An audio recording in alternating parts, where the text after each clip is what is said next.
Vamos a leer Mateo 26 y vamos a ubicarnos en el versículo 69. Pedro estaba sentado fuera en el patio y se le acercó una criada diciendo: «Tú también estabas con Jesús el Galileo». En ese momento Jesús, imagínense el momento difícil que está viviendo Pedro y todos los discípulos de Pedro. Jesús, su líder, imagínense usted, si usted va a una iglesia o alguna vez ha ido a una iglesia, imagínense que su líder, su pastor, su sacerdote, la persona que dirige espiritualmente su vida es arrestada, es llevada a la cárcel. Y a usted lo miran y lo reconocen y dicen: usted andaba cerca de esa persona, de su líder, de su pastor. Y entonces corre usted el peligro de que también lo lleven preso. Eso les pasó a los discípulos de Jesucristo. Cuando arrestaron a Jesús, cuando lo llevaron preso, ellos se dispersaron, dice la palabra, cada uno cogió su lugar. Y entre esas cosas halló una mujer a Pedro y le dijo: tú andabas con él, con el que se llevaron preso, con el que está ahorita enfrentando un juicio. Y el Señor, ¿y qué pasó con Pedro? Imagínense la situación difícil, ¿cierto? Todo lo que había experimentado Pedro recién, tantos milagros. Él miró que Jesús había resucitado personas. Él miró que Jesús había hecho sanidades muchísimas, que había multiplicado para no una sola vez, sino muchas, varios peces para 5,000, 4,000 personas en varias ocasiones, y panes, y cosas así espectaculares que hizo Jesús. Y él mira que cuando lo van a arrestar, saca su espada, trata de pelear para que no lo detengan, y al hacerlo recibe una exhortación de Jesús y le dice: no lo hagas, porque el que a espada mata, a espada muere. Y entonces él siente ese shock. ¿Qué está pasando aquí? Después de ver este hombre santo, justo, que lo único que ha hecho es bienes, que lo único que hace es bendecir, y sin embargo lo han arrestado. Él no entendió qué pasó allí, qué fue lo que sucedió. En ese momento él todavía no entendía por qué Jesús permitía que se lo lleven preso, porque él ya había varias veces salido, escapado de las manos de quienes trataban de apresarlo y de quienes trataban de detenerlo. Acuérdense que ya hubo una situación antes en la que incluso trataron de apedrearlo, de detener a Jesús, cuando él fue a predicar a su tierra natal. Y entonces Pedro no entiende qué es lo que está sucediendo, por qué está permitiendo que se lo lleven. Y en este momento anda solo, divagando, no tiene a ninguno de sus hermanos cerca porque todos escaparon, todos trataron de correr hacia su lugar. Y entonces Pedro se encuentra en ese choque mental, emocional, en el que seguramente si a ti te pasara, tal vez nos pasaría igual. A veces juzgamos a Pedro, ¿no? Pedro es el que negó a Jesús, y este traidor también, igual que Judas, negó a Jesús, hijo, yo no lo conozco. Pues Judas fue peor porque lo entregó, ¿no? Pero de todas maneras uno dice, doloroso que diga a alguien: a ti no te conozco. No sé si a ustedes les haya pasado, a mí sí me pasó, que varias personas dijeron: no, yo con ella nada que ver, no sé quién es, no la conozco. ¿Sí les ha pasado alguna vez que los nieguen, que digan: no, yo nunca he hablado con ella, o sí la distingo, sí lo distingo, pero amigos no somos, o familia menos? No, familia no, es por allá hija de una prima lejana, algo así. ¿Les ha pasado? Bueno, a Jesús le pasó. Creo que es una de las situaciones más dolorosas que alguien puede vivir, que una persona a quien amas te niegue, o a las esposas o a los esposos que digan: no, yo no estoy casado, yo soy soltero, y usted se entere después de que lo negaron. Bueno, así le pasó al Señor. Y dice aquí que Pedro le negó delante de todos diciendo: no sé lo que dices. Saliendo él a la puerta, le vio otra mujer, y dijo a los que estaban allí: también este estaba con Jesús el Nazareno. Pero él negó otra vez con juramento. Escuchen esto, con juramento. Yo creo que Pedro estaba demasiado confundido. Creo que Pedro estaba bastante golpeado y azotado por lo que estaban viviendo, porque Pedro amaba mucho a Jesús.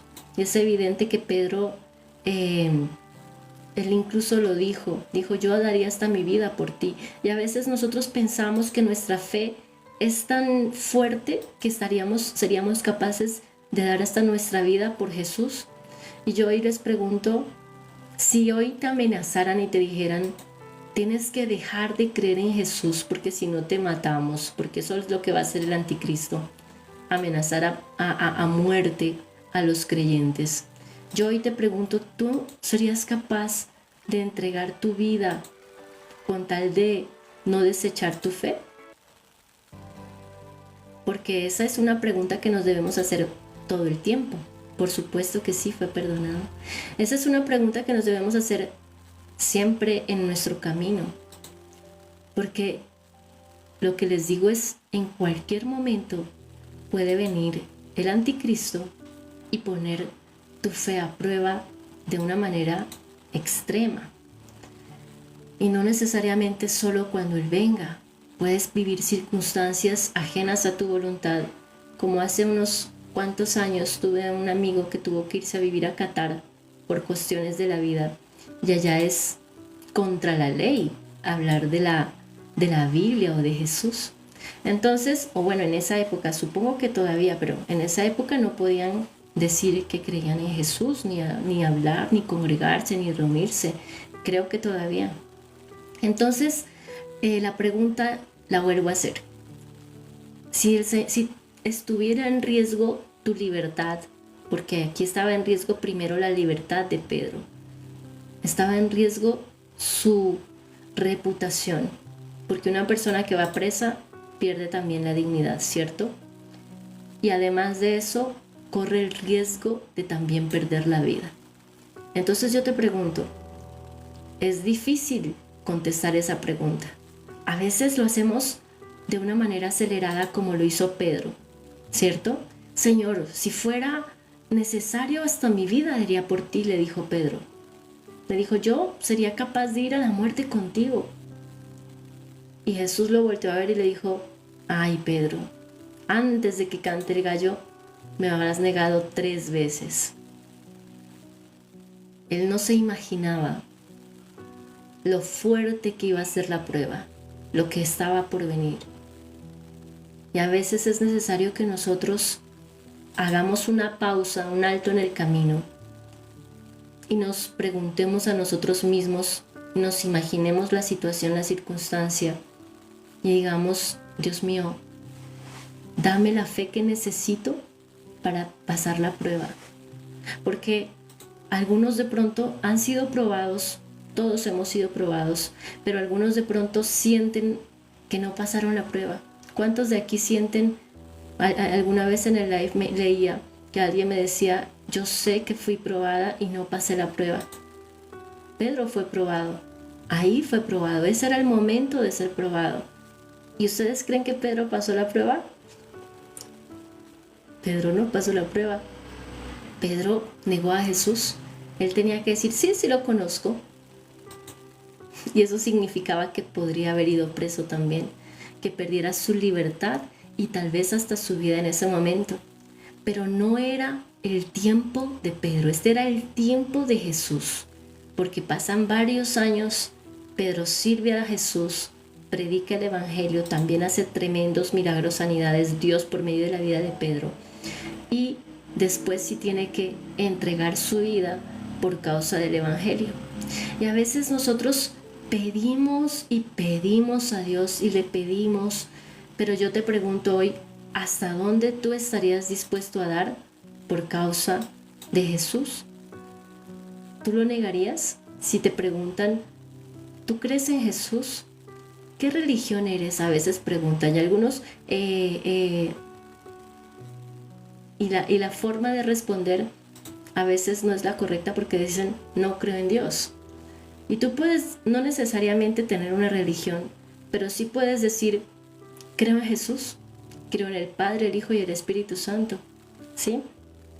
Bueno, gracias a Dios, alma. Pero ya, si tú entras en ese contexto que te estoy presentando, Y en ese contexto en el cual tu vida corre riesgo, tu libertad corre riesgo, ¿qué significa libertad? A veces no somos conscientes de eso. Significa estar lejos de tu familia, separado de tus hijos, totalmente separado de tus hijos. No puedes verlos, no puedes oírlos, no puedes abrazarlos. Se corta por completo tu relación con ellos. Si los ves, una vez cada quién sabe cuánto, dependiendo de la norma. No puedes hacer lo que tú quieras, vas a permanecer encerrada en un lugar. Entonces es difícil a veces decir que he creído tanto que puedo llegar al punto de decir creo en Jesús, aún amenazándome con la muerte. Es difícil. Entonces por eso hoy el Señor está diciéndote, mira lo que le pasó a Pedro, mira lo que sucedió con Pedro. Si ahorita nadie nos está amenazando, hoy podemos decir a voces, yo creo en Jesús, pero si aparece el anticristo de la noche a la mañana y dice, todos los que crean en Jesús tienen que morir o tienen que ir presos y les van a tratar en las peores condiciones, entonces muchos de pronto lo van a pensar 2, 3 veces. Y nosotros tenemos que ser conscientes cuando nosotros decidimos creer en Jesús, porque Él es el verdadero camino. Que usted puede creer en lo que usted quiera, pero no es una amenaza para el enemigo, para Satanás y sus demonios, si usted no cree en Jesús. Si usted cree en Jesús, entonces ahí sí va a tener que enfrentarse con el diablo. Va a ser un enfrentamiento constante y directo. Usted se vuelve en objetivo militar. El diablo va a tratar de que usted pierda su fe. Entonces el punto es este.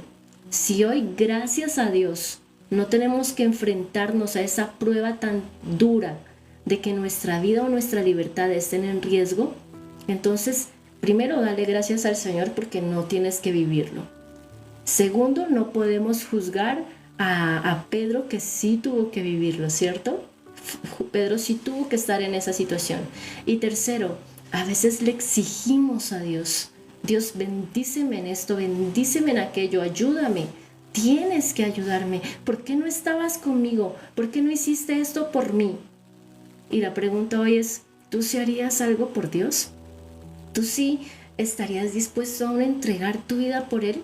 ¿Tú sí estarías dispuesto a entregar tu libertad, tu relación con tu familia, con tu esposo, tu esposa o tus hijos por Él? Es difícil, no podemos hablar apresuradamente, porque de todo lo que decimos daremos cuenta. Y muchas veces lo decimos así, lo soltamos, sí, como Pedro, hasta la muerte iría contigo, Jesús. Y llega el momento y ni siquiera pudo decir que andaba con Él, sino que negó que andaba con Jesús. Entonces no podemos hablar así nada más, tenemos que detenernos, hacer una pausa y decir, Señor, necesito tener una convicción aquí. Necesito que tú, el día de la prueba, estés conmigo y me llenes de tu Espíritu Santo. Y a pesar de las consecuencias, ayúdame a no fallarte. Ayúdame a no cometer el error, no caer, porque eso puede que sea hoy, puede que sea en un mes, en un año, en 3, en 10, en 20. Pero cada vez estamos dirigiéndonos más y acercándonos más al tiempo en el cual la iglesia otra vez sea perseguida. Los creyentes, no me refiero a una religión, me refiero a todos los creyentes que hemos creído en Jesús, sea cual sea la religión.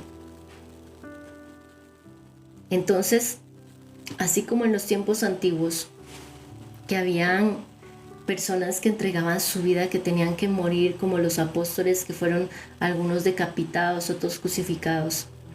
Mucha gente va a tener que pasar el tiempo de la tribulación y tenemos que estar firmes y convencidos de que esto no es del alma, esto no es anímico, esto no es un sentimiento, es que yo me siento bien, es que es bonito.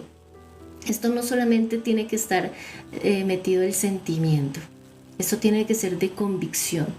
¿Usted de verdad ha creído en Jesús? ¿Usted de verdad está dispuesto a entregar su vida por Jesús? Creo que ese llamado no es para todo el mundo. Realmente los pocos que tienen el privilegio, por eso es que tienen un lugar especial en el reino. Si ustedes leen la Biblia, dice que ellos están ahí debajo del trono del Padre. Las almas de los que fueron muertos por causa de Cristo, ahí están. Dios te bendiga, María. Ahí están debajo del trono del Padre. Entonces el privilegio, el lugar que ellos tienen es muy privilegiado.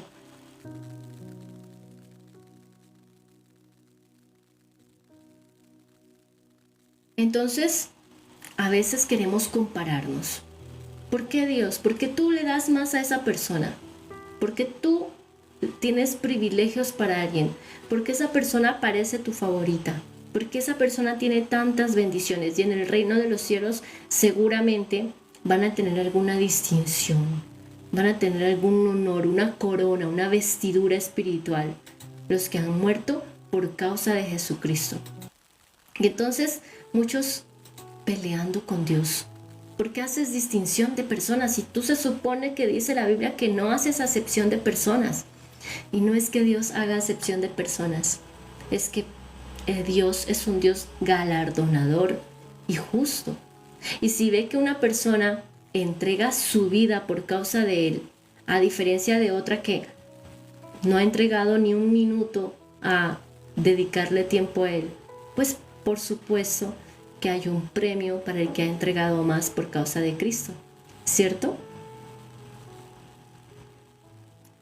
Pero tengo una duda, Ale. A ver, no entiendo la pregunta, pero tengo una duda. Leo, ahora en esta era todos aquellos que mueren en Cristo están dormidos aún uno. No, eso es lo que dicen los testigos de Jehová. Lo que pasa es que hay una doctrina de los testigos de Jehová que dice que los que mueren están durmiendo en la tumba, porque varias veces la Biblia usa esa expresión, pero no se refiere literalmente a que el ser humano esté ahí en todo su ser durmiendo en la tumba, sino que se refiere a que el cuerpo físico está ahí dormido mientras el alma está en donde está el Señor, porque hay varias ocasiones en las que dice la Biblia que cuando una persona muere, si creyó en Jesús, está al lado de él. ¿Sí? Entonces es una doctrina un poco leudada, eso de que duerme una persona y está ahí, se queda ahí hasta que venga el Señor. No. Las almas, por eso en Apocalipsis lo que les acabo de decir, las almas están ahí bajo el trono del Padre, los que han muerto por causa de Jesús. Entonces hay que tener cuidado con esa doctrina. ¿Quién fue la que me preguntó? Anita. Bueno, esa doctrina de los testigos, hay varias cosas de los testigos. Por ejemplo, ellos niegan la deidad de Jesús. Ellos dicen que Jesús no es Dios, ellos dicen que el Espíritu Santo solo es una energía. Entonces, esa de que el ser humano duerme cuando muere, también es de ellos. Y no, el ser humano, el cuerpo físico, dice Eclesiastés 12:6, que el cuerpo físico vuelve a la tierra de donde vino. El espíritu, mira que ahí dice, el espíritu vuelve a Dios que lo dio. Entonces el espíritu no está durmiendo, el espíritu vuelve a Dios.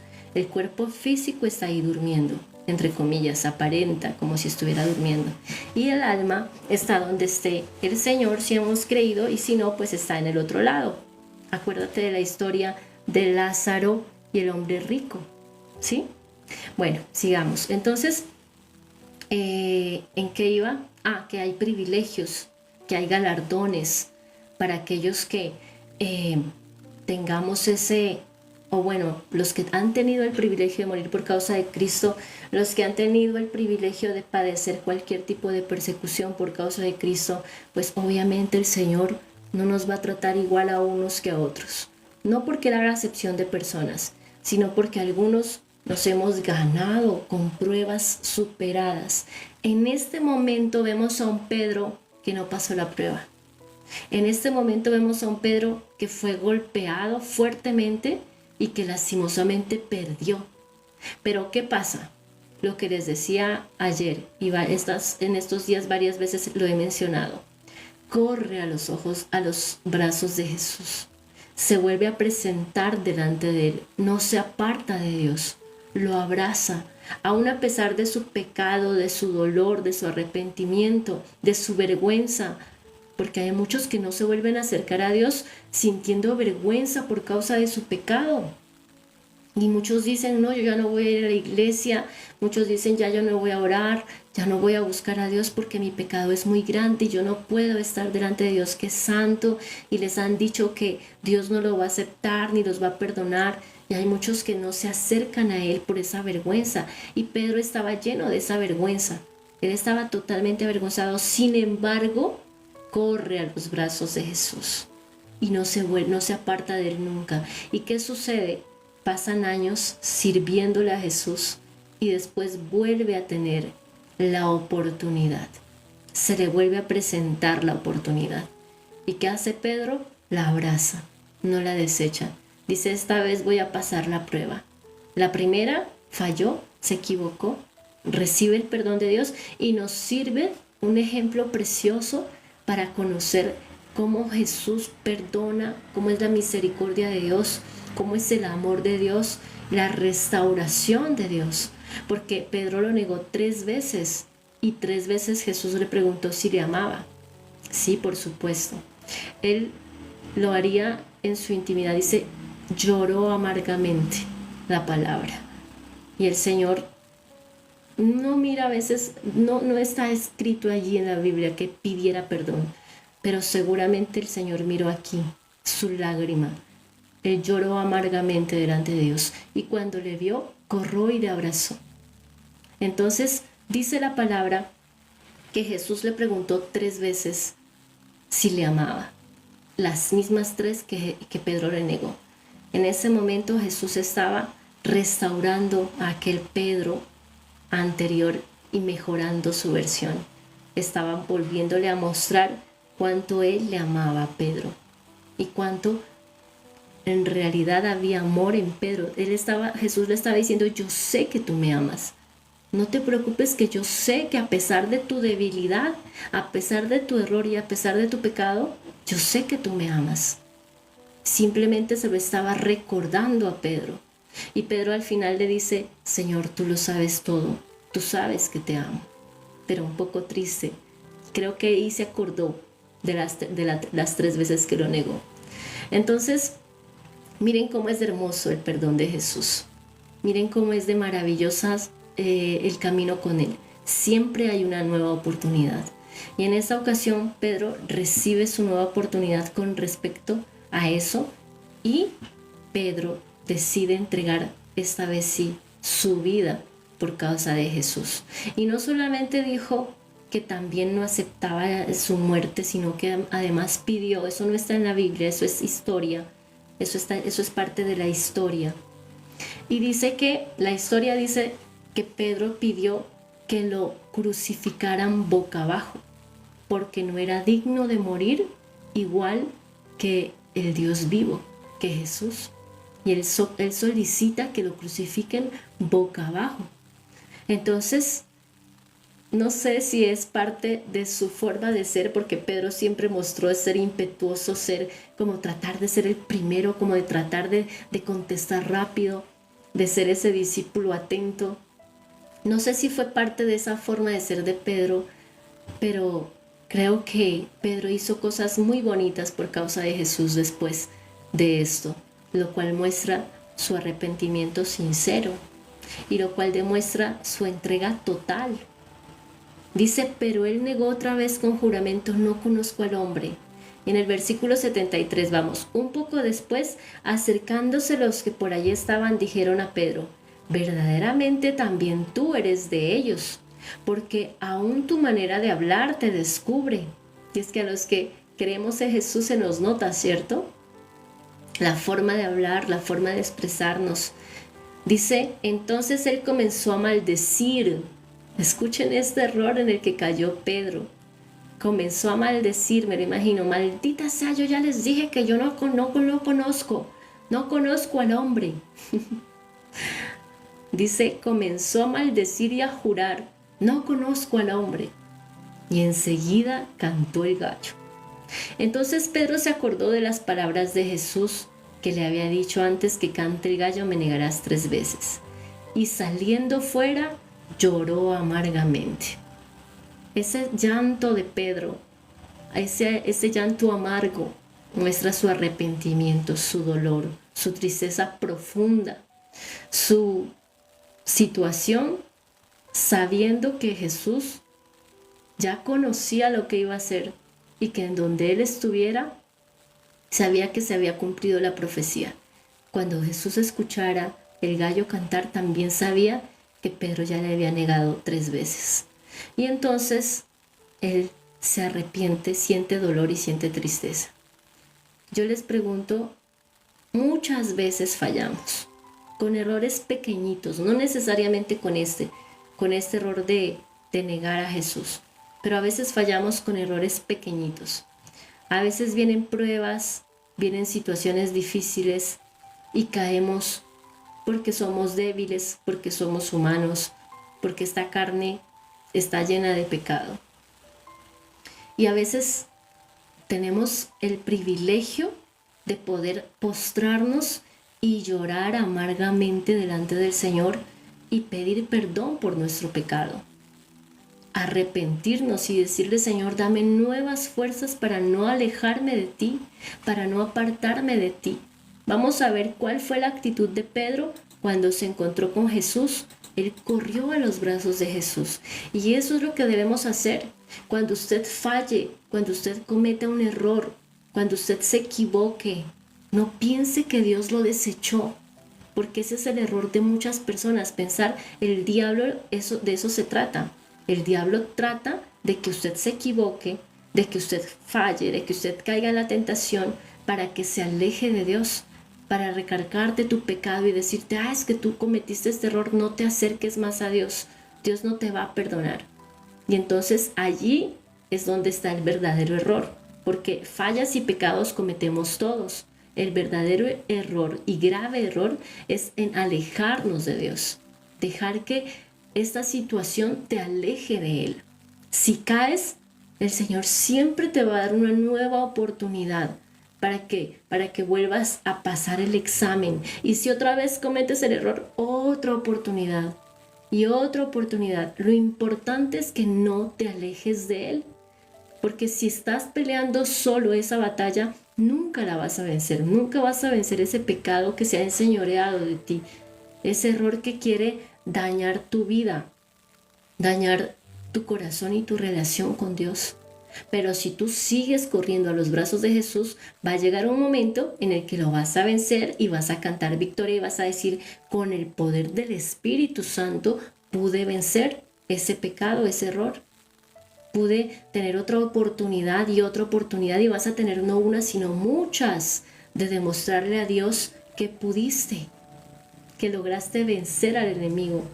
Pero entonces, si fallaste, no te quedes ahí en el piso. Si caíste en el error, no te quedes tirado. Levántate de la mano de Jesús y nunca te sueltes. No te alejes de Él. No le creas al diablo. Jesús sí te perdona. Jesús sí te ama. Jesús sí te da una nueva oportunidad. Jesús sí quiere tener una relación contigo, así seas pecador, porque todos somos pecadores. Así hayas fallado, porque todos vamos a tener siempre una nueva oportunidad. Entonces abrázale y no te sueltes. Vamos a ver qué pasó cuando Jesús resucitó y se apareció delante de Pedro, el primer encuentro que tienen Jesús y Pedro después de la muerte de Jesús.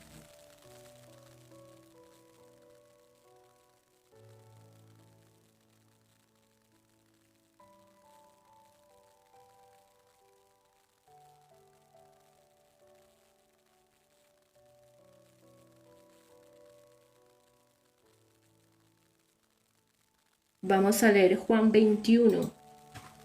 Dice, después de esto Jesús se manifestó otra vez a sus discípulos junto al mar de Tiberías y se manifestó de esta manera.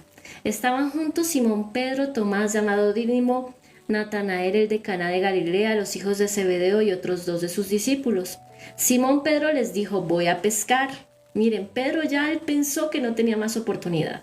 Él pensó que ya con Jesús no pasaba nada, que ya había muerto, que ya él había sido desechado, fracasó en su prueba, cometió el error y él dijo, no, yo me voy a devolver a pescar a mi antiguo trabajo. Y ellos le dijeron, vamos nosotros también contigo. Fueron y entraron en una barca y aquella noche no pescaron nada. Cuando ya iba amaneciendo, se presentó Jesús en la playa. ¡Oh, glorioso Jesús, resucitado!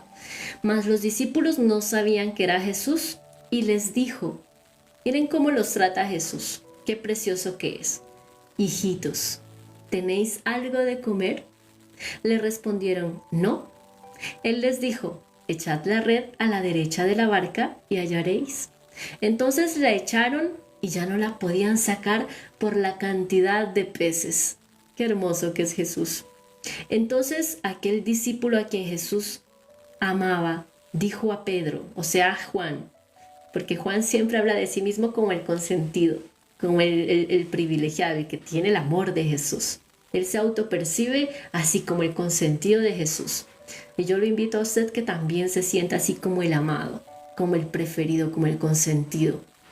Dice, entonces aquel discípulo a quien Jesús amaba, dice Juan de sí mismo eso, dijo a Pedro, es el Señor. Simón Pedro, cuando oyó que era el Señor, escuche lo que hizo. Y esta debe ser su actitud cuando usted cometa un error y falle. Esta debe ser siempre su actitud, llorar amargamente lo que leímos hace un momento. Pero después de eso dice, se ciñó la ropa porque se había despojado de ella, o sea, se volvió a vestir y se echó al mar. Y los otros discípulos vinieron con la barca arrastrando la red de peces, pues no distaban de tierra sino como 200 codos. Y al descender a tierra vieron brasas puestas y un pez encima de ellas y pan. ¿Qué significa eso de que se echó al mar? Pedro salió corriendo a los brazos de Jesús. Pedro no se quedó mirándole, sí, esperemos que la barca llegue hasta allá. Salió corriendo. Él necesitaba abrazarlo, él necesitaba volver a verlo, volver a tener esa, bueno, sí, se fue nadando, sí, literalmente hablando se fue nadando. Yo digo, él corrió a los brazos de Jesús, porque eso es lo que debemos hacer nosotros cuando cometemos un error, cuando fallamos. Llorar amargamente, arrepentirnos, pedir perdón, lo que hizo Pedro inmediatamente de su error, después de su error. Pero cuando ve a Jesús, cuando otra vez Jesús se presenta delante de él, va corriendo a sus brazos, él no se va en dirección opuesta, él no busca otra opción, él no busca otra voz, él busca a Jesús. Se fue nadando hasta donde estaba Jesús de primero, él corrió, él salió primero que los otros se fueron en la barca, él se fue corriendo, no literal, pero sí fue el que se adelantó a los otros a estar delante del Señor. Dice, y los otros discípulos vinieron con la barca. Se dan cuenta de la diferencia entre los otros discípulos y Pedro, ¿no? Arrastrando la red de peces, pues no distaban de tierra sino como 200 codos. Al descender a tierra, vieron brasas puestas, un pez encima de ellas y pan. Jesús les dijo, traed de los peces que acabáis de pescar. Subió Simón Pedro y sacó la red a tierra, llena de grandes peces, 153. Y aun siendo tantos, la red no se rompió. Les dijo Jesús, venid, comed, y ninguno de los discípulos se atrevía a preguntarle, ¿tú quién eres?, sabiendo que era el Señor. Vino pues Jesús y tomó el pan y les dio, y asimismo del pescado. Esta era ya la tercera vez que Jesús se manifestaba a sus discípulos después de haber resucitado de los muertos. Cuando hubieron comido, Jesús dijo a Simón Pedro, miren la restauración de Pedro. Pese a que él no lo dijo literal, verbalmente, él sabía, Jesús sabía que Pedro estaba arrepentido. La actitud de Pedro le había demostrado su necesidad de ser perdonado. Y dice entonces que Jesús le dijo a Simón Pedro, Simón, hijo de Jonás, ¿me amas más que estos? Le respondió, sí, Señor, tú sabes que te amo. Él le dijo, apacienta mis corderos. Miren la forma de demostrarle a Jesús que le amamos, apacentando sus corderos. Volvió a decirle la segunda vez, Simón, hijo de Jonás, ¿me amas? Pedro le respondió, sí, Señor, tú sabes que te amo. Le dijo, pastorea mis ovejas. Le dijo la tercera vez. ¿Se dan cuenta cómo lo restauró inmediatamente? Jesús tiene un encuentro con Pedro y lo restaura. Le preguntó 3 veces si le amaba. las mismas 3 que él lo había negado. Le dice, ¿me amas? Y le respondió, Señor, tú lo sabes todo, tú sabes que te amo. Jesús le dijo, apacienta mis ovejas. Yo creo que en ese momento Pedro se acordó, ay, me está preguntando, está dudando porque yo lo negué. Pero él ya sentía ese alivio en su corazón, él ya sentía el perdón de Jesús. Señor, tú sabes, le dice, que te amo. A pesar de que tú sabes también que te negué, a pesar de que tú sabes que te fallé, a pesar de que tú conoces mi debilidad, mi pecado, mi error, tú sabes que te amo. Eso es lo que significa tener una relación real con Jesús. Apacenta significa cuidar, significa darle alimento. Lo que estoy haciendo yo con ustedes, cuidarlos, darles el alimento espiritual, la leche espiritual, que es la palabra de Dios, compartirles del Espíritu Santo, ungirlos con aceite, porque a pesar de que no los ministro, aquí estoy impartiendo aceite y esto significa cuidar de sus ovejas, hablarles de Jesús, enseñarles de Jesús. Eso significa apacentar a los corderos de las ovejas. Este pueblo que el Señor me ha entregado, las personas que me prestan sus oídos, son las ovejitas de Jesús. Entonces, en el momento que les imparto palabra, que les imparto unción mediante la adoración, mediante la alabanza, los unjo con aceite como un pastor unge sus ovejitas. Según lo que leía, el aceite protege a las ovejas de la molestia de las moscas, porque las moscas se posan sobre la naricita de las ovejitas y les ponen allí huevos y crecen larvas que les pudren la nariz y eso es obviamente doloroso y las ovejas se golpean contra los muros, contra las paredes para destruir las moscas y se autolaceran, se lastiman ellas por destruir las moscas. Por eso es importante el aceite en una oveja.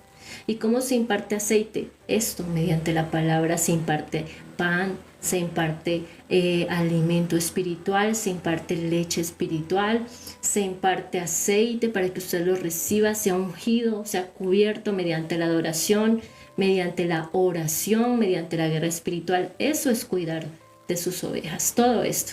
Dice entonces aquí, gloria al Señor, Vanita, me alegra mucho. Dice entonces aquí que Pedro está recibiendo el perdón, pero él ya sentía un alivio. El Señor está firmándole, sellándole que ha sido perdonado, confirmándole, porque él le dice, Señor, tú sabes que te amo. Y esa debe ser una convicción absoluta en su corazón, siempre. Usted debe estar convencido de que así usted comete errores, Él sabe que usted lo ama. Eso le dice Pedro, Señor, tú lo sabes todo. Tú sabes que te amo. Tú sabes que te negué, tú sabes que fallé, tú sabes que cometí el error, pero también sabes que te amo. Entonces usted esté convencido de que Dios sabe que a pesar de su error, de su falla, de que ha caído, de que ha fracasado en su intento de mostrarle a Dios que le ama, Él sabe que usted lo ama y que su carne y su debilidad no puede ser oposición o impedimento en su relación con Dios. No deje que el diablo lo engañe, no deje que su pecado lo aleje de Dios. Nunca permita eso. Dice aquí entonces que Jesús le dijo de nuevo, apacienta mis ovejas. De cierto te digo, cuando eras más joven te ceñías e ibas a donde querías. Y aquí le está diciendo, vas a tener una nueva oportunidad. Jesús le está diciendo a Pedro, vas a tener una nueva oportunidad de demostrarme ese amor y de resarcir, de reponer, de reparar ese primer error. Dice, de cierto te digo, cuando eras más joven te ceñías e ibas a donde querías, mas cuando ya seas viejo, extenderás tus manos y te ceñirá otro. Va a ser apresado y te llevará donde no quieras. Va a perder su libertad. Esto dijo dando a entender con qué muerte había de glorificar a Dios. Él tenía que entregar su vida por causa de Jesucristo. Jesús le está diciendo allí, vas a tener la oportunidad de restaurar o recuperar eso que sientes que de pronto perdiste. ese error que cometiste de negarme, vas a volver a tener la oportunidad y en esta no vas a fallar, no vas a negarme. Va a ser tan tremenda la convicción en ti, tan fuerte esa certeza, esa fe, que vas a entregar tu vida por mí ahora sí. Dice, y dicho esto, añadió, sígueme. O sea, no te apartes de mí. No vuelvas a sentir que ya no me sirves, porque él volvió a pescar. No vuelvas a sentir que yo te he desechado. No vuelvas a sentir que por tu pecado o por tu error yo ya te deseché y ya no me sirves para mi ministerio. El Señor le dice de nuevo, le restaura su llamado. Sígueme. Entonces, no dejes que tu error dañe tu relación con Jesús. No permitas que tu error te aparte de Él. Síguele de nuevo. No creas la voz del diablo que te dice, ya no puedes seguir a Jesús. Vamos a leer ahora sí la historia de Judas, que es el polo opuesto de lo que pasó con Pedro. No porque no se haya arrepentido, porque sí se arrepintió, sino que no corrió a los brazos de Jesús y en lugar de buscar a Jesús, de buscar su perdón y de estar convencido del perdón y del amor de Jesús, escucha la voz del diablo que lo acusa. En lugar de redarguir, la voz del Espíritu Santo te convence de pecado, te habla con amor y te dice, corrige este error. La voz del diablo te acusa y te dice, tú no te mereces el perdón de nadie. Lo único que mereces es morirte. ¿Y qué pasó con Judas? Se suicidó. Entonces vamos a leer la diferencia con Judas. Ya les digo en qué versículo.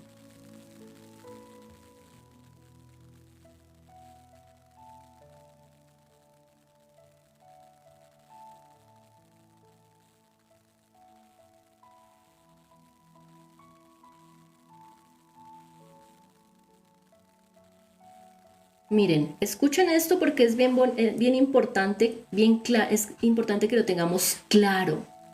Cuando se escucha la voz de Dios y cuando se escucha la voz del diablo.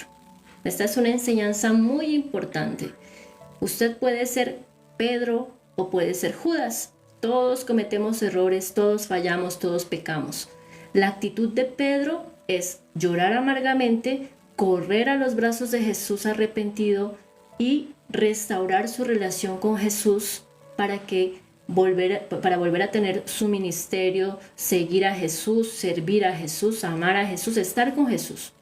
¿Qué hace Judas? Vamos a leer lo que hace Judas. Dice, Mateo 27. Entonces Judas, el que le había entregado, viendo que era condenado, devolvió arrepentido. ¿Se dan cuenta que sí se arrepintió Judas? Se arrepintió, llegó a arrepentirse y llegó algo más tremendo que muchos de nosotros. Devolvió las 30 piezas de plata a los principales sacerdotes y a los ancianos que se las habían pagado por Jesús. Las devolvió. ¿Cuántos de ustedes se han arrepentido, pero no han devuelto lo que se robaron o lo que quitaron o lo que tomaron? Se arrepienten, pero no restituyen.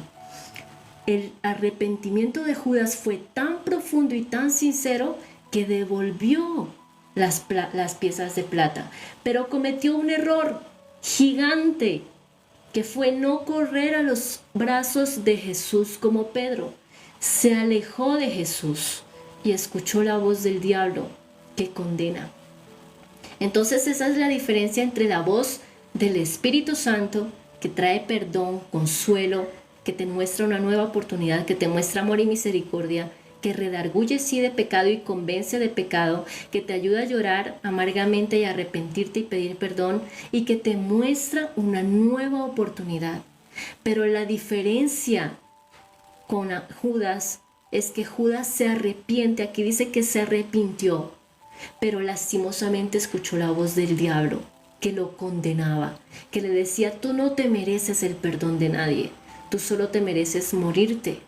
Y va y se suicida. Leamos más lo que dice. Dice, arrepentido, devolvió arrepentido las 30 piezas de plata a los principales sacerdotes y ancianos, diciendo, yo he pecado entregando sangre inocente. Mas ellos dijeron, ¿Qué nos importa a nosotros? Allá tú. Arrojando las piezas de plata en el templo, salió, fue y se ahorcó. ¿Se dan cuenta? En su mente él tenía una batalla. Él estaba escuchando la voz del enemigo y la voz de los legalistas, que solamente dicen: a nosotros qué nos importas tú, allá tú con tu problema, allá tú con tu pecado, te vas a condenar igual porque eres pecador. Nosotros, como somos santos y perfectos, dicen los legalistas, ¿no? Fue al lugar equivocado. Otro error de Judas: no corrió a los brazos de Jesús, sino que se fue al lugar equivocado, se fue donde los principales sacerdotes. No quiero satanizar las iglesias, no quiero satanizar las religiones, pero dense cuenta cómo las iglesias, los lugares, las personas legalistas pueden destruir la fe de una persona y su comunión con Dios. No quiero decir que en todas las iglesias legalistas definitivamente no hay perdón, no hay misericordia, no hay restauración de la relación con Dios. No quiero decir eso, pero sí quiero que nosotros aprendamos a discernir cuando una iglesia, cuando un siervo, una persona legalista daña, destruye tu relación con Dios. Entonces no permitas que una legalidad humana, una persona que te dice: es que si no diezmas, Dios no te va a bendecir. Es que si tú no haces ayuno, es que si no, bueno, el ayuno no, una ley, el sabbat. Si no guardas el sabbat, el día de reposo que está según la ley, no, Dios no te va a bendecir. Es que si tú sigues comiendo de todo lo que te pongan delante, Dios no te va a bendecir, porque eso es pecado. Y es que en el Antiguo Testamento hay muchas leyes. Si tú te tatúas un tatuaje en el Antiguo Testamento, sí, es una ley que no pueden tatuarse. Pero hoy en día eso es una legalidad. Eso ya se volvió parte de la ley, abrogada, pasado. Si no te circuncidas, exactamente.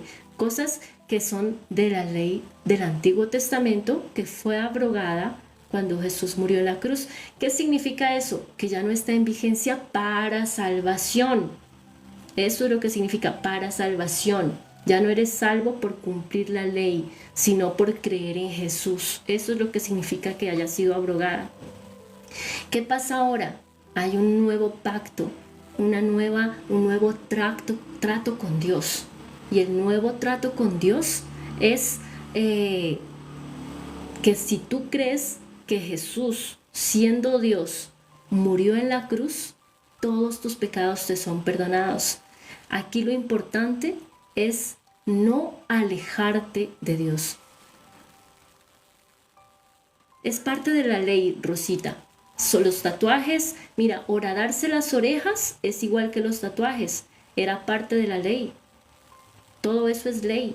Y aparte de la ley que había en el Antiguo Testamento, hoy le han añadido más leyes. Por eso es que la Biblia les dice las leyes de los hombres. Normas de hombres le han puesto a mi pueblo. Cargas más pesadas que ni ellos pueden llevar, como las que hoy ponen.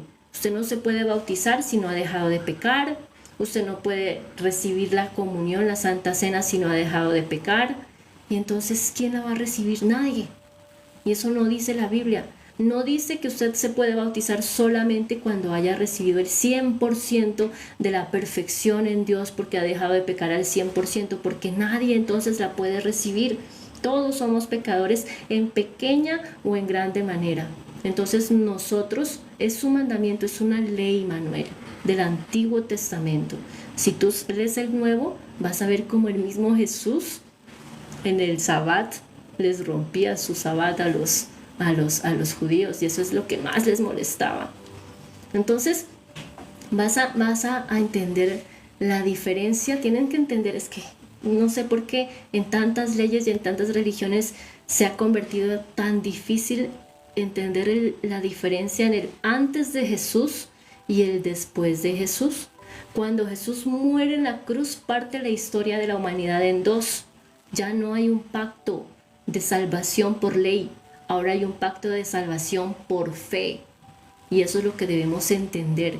Y si no pecamos, si buscamos, intentamos no pecar, no es porque nos creamos santos y perfectos, es porque intentamos agradar a Dios, intentamos que su corazón se sienta con nosotros complacido, contento, no porque pensemos que por ser perfectos o por intentar no pecar, realmente vamos a entrar al cielo, al reino. Eso no nos da entrada al reino. Lo que nos da entrada es creer en Jesucristo, creer que Él murió en la cruz para que nuestros pecados sean perdonados. ¿Sí me hago entender? Y bueno, entonces dice aquí que Judas se ahorcó, se suicidó. ¿Se dan cuenta de la diferencia de escuchar la voz del Espíritu Santo que redarguye, convence de pecado? Te dice, eso no se hace. Hijito mío, miren cómo habla Jesús. Hijito mío, eso no se hace, no hagas eso que te vas a quemar. Y si ya metiste la mano y te quemaste, venga, hijito mío, muéstreme las manos, yo se las curo, pero no vaya a volver a meter la mano allá. Ya aprendió que no se hace porque se le va mal a usted, ¿cierto? El pecado, Dios trata de que no pequemos porque no nos conviene, porque nos lastima. Sí, aún nosotros a veces no nos damos cuenta de la magnitud de cómo nos lacera el pecado, porque no lo podemos ver con nuestros ojos físicos. Lo mismo que pasa cuando usted mete las manos al fuego y se las quema, pasa con su alma cuando usted va y fornica o peca. Entonces, el Señor lo que está intentando es evitarnos las consecuencias del pecado, el dolor, el ardor, la desfiguración que trae el pecado. ¿Sí me hago entender? Eso es lo que pasa cuando Dios nos dice, no metas la mano allá que te vas a quemar. No te metas con esa mujer porque es casada. No te metas con ese hombre porque ese hombre solamente quiere que forniquen. No te metas con ese fulano que solamente te va a llevar por el mal camino para que usted robe o para que usted delinca. Entonces, lo que el Señor está tratando de hacer es protegerte, cuidarte de las consecuencias del pecado. Por eso es que el Espíritu Santo te dice, hijito, no hagas eso, te habla con amor, con cuidado, te protege. En cambio, el diablo, cuando ya cometiste el error, primero te hace caer en el error. Así de falso es el diablo. Primero te hace cometer el error, te lleva y te seduce. Mira, esa mujer qué hermosa, qué bonita, es atractiva, está casada, pero no importa. Tú sigue ahí intentando, de pronto se divorcia por ti. Y así es el diablo seduciéndote. Y entonces caes, cometes el error porque el diablo te sedujo, porque caíste en su tentación. Y cuando caes en el error, es tan descarado que va y te dice, sí caíste, ¿sí ves? Cometiste ese pecado, no te mereces el amor de tu mujer, no te mereces el perdón de Dios, lo único que te mereces es morirte. Y así habla el diablo. No te mereces nada, solo ser pobre, vivir triste, vivir angustiado, vivir en ansiedad. Y viene la voz del diablo. Entonces hay que discernir la diferencia entre la voz del Espíritu Santo y la voz de Satanás, que todo el tiempo está acusando y diciendo que te mereces lo peor por pecador, diciendo que te mereces la muerte. Aquí a Judas le dijo, lo único que te mereces es morirte. Y fue y se suicidó Judas. Entonces no escuche la voz del diablo, discierna. Cuando se arrepienta, cuando usted sienta esa tristeza, ese dolor de su error, de su pecado, escuche la voz del Espíritu Santo, que trae perdón, que trae consuelo, que trae abrazo y que le dice, no lo vuelvas a hacer. Vete y no peques más, dijo Jesús. Por lo menos intenta, por lo menos da la batalla para no volver a caer. Pero el diablo va a estar del otro lado, diciéndote, no te mereces el perdón de Dios, aléjate de la iglesia, no eres digno, no vayas, tú vas a seguir pecando, eso es lo tuyo. Y entonces la gente se aleja de Dios y se aleja de la iglesia y se aleja de escuchar la palabra del Señor. Ya no quieren oír alabanzas, ya no quieren ir al live, ya no quieren escuchar palabra, ya no quieren leer la Biblia, no quieren buscar a Dios. Porque el diablo les dijo que no se lo merecen, que se merecen lo peor, o les dijo que este pecado está muy sabroso, hay que deleitarse en ese pecado y los convence de eso. Y entonces dicen, o Dios o el pecado. Así es el diablo. Y entonces tú tienes que siempre elegir arrepentirte, pedirle perdón al Señor, pero no permitir que el diablo te acuse y te condene, porque el diablo te condena siempre a muerte. Tú dices, Señor, yo me arrepiento, pido perdón y te suplico que me ayudes a corregir ese error, porque yo solo no puedo. Definitivamente este pecado es muy fuerte, está allí y me tiene amarrado, me tiene agarrado. Yo quiero dejarlo y no puedo. Así tienes que orar. Ayúdame, Señor. Ayúdame a vencer este pecado. Ayúdame a ganarle en el nombre de Jesús. No te olvides pedirlo siempre en el nombre de Jesús. Vamos entonces a adorar al Señor y a darle las gracias porque si no fuera por su sangre preciosa, si no fuera por el sacrificio que hizo Él en la cruz, nosotros no tendríamos esta oportunidad de recibir la salvación y la vida eterna.